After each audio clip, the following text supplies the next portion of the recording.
सबके लिए अच्छा अच्छा करता हूँ लेकिन मेरे लिए लोग बुरा कर रहे हैं। तो इस पर एक छोटी सी कहानी सुनाता हूँ, तो उसके बाद है ना बुराई अच्छी लगने लग जाएगी। हुआ यूं कि एक राजा थे, बड़े निर्मोही थे, नास्तिक थे, भगवान में कोई विश्वास नहीं था, कोई दान दक्षिणा कुछ करना ही नहीं जीवन में, राजपाट का आनंद ले रहे थे। ठीक। तो एक दिन रथ पर आए, एक संत आए उनके सामने। संत रुके आकर के, संत को पता लगा इस तरह का राजा है, तो संत ने कहा राजा को कि मुझे आपसे दान चाहिए। तो राजा ने कहा कि ये मेरी नियति में नहीं, मैं दान वान नहीं देता, ये फालतू के खर्चे में नहीं करता।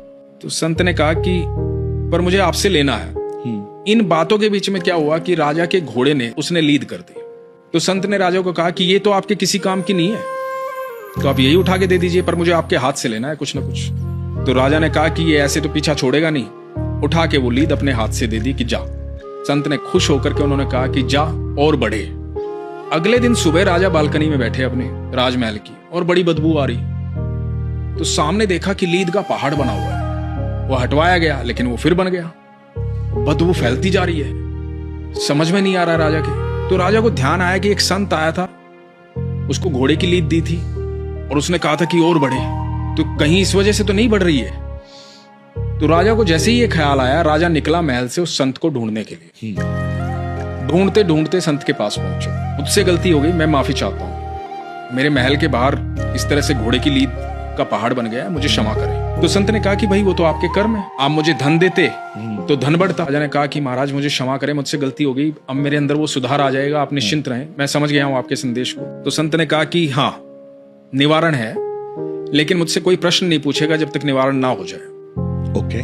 तो राजा ने कहा कि ठीक है, नहीं पूछूंगा। तो संत ने कहा कि जा अपनी प्रजा में कुछ ऐसा फैला दे कि लोग तेरी बुराई करने लग जाए।